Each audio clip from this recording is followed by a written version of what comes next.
Quoi? On n'est pas bien? À la fraîche? Minute Papillon.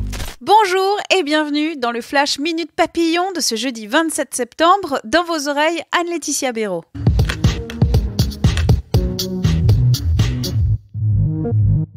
Édouard Philippe, sous les projets aujourd'hui, le Premier ministre a ouvert ce matin le Congrès des régions de France à Marseille. Ambiance tendue. Les élus protestent contre la recentralisation massive depuis le début du quinquennat de Macron.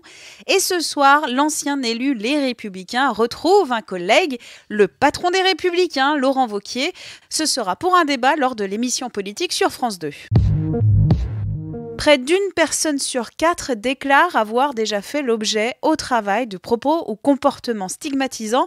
C'est la conclusion d'une enquête publiée par le Défenseur des droits et l'Organisation internationale du travail auprès de 3500 personnes. Les femmes perçues comme non blanches et celles en situation de handicap sont les plus exposées.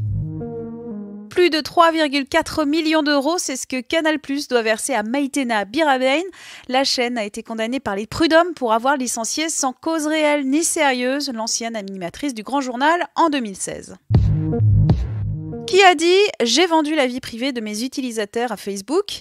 Eh bien, c'est le cofondateur de WhatsApp, Brian Acton, qui a claqué la porte de l'entreprise en septembre 2017. S'il est devenu multimilliardaire, l'ingénieur américain regrette d'avoir vendu son âme au diable. C'est ce qu'il déplore dans un long portrait publié par le magazine Forbes. WhatsApp collecte les données de ses utilisateurs et commencera à afficher de la publicité en 2019.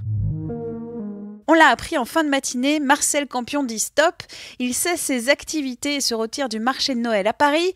Le forain a suscité un tollé dimanche après la publication d'une vidéo dans laquelle il tient des propos homophobes envers des responsables de la mairie de Paris. Minute Papillon, rendez-vous 18h20 avec de nouvelles infos.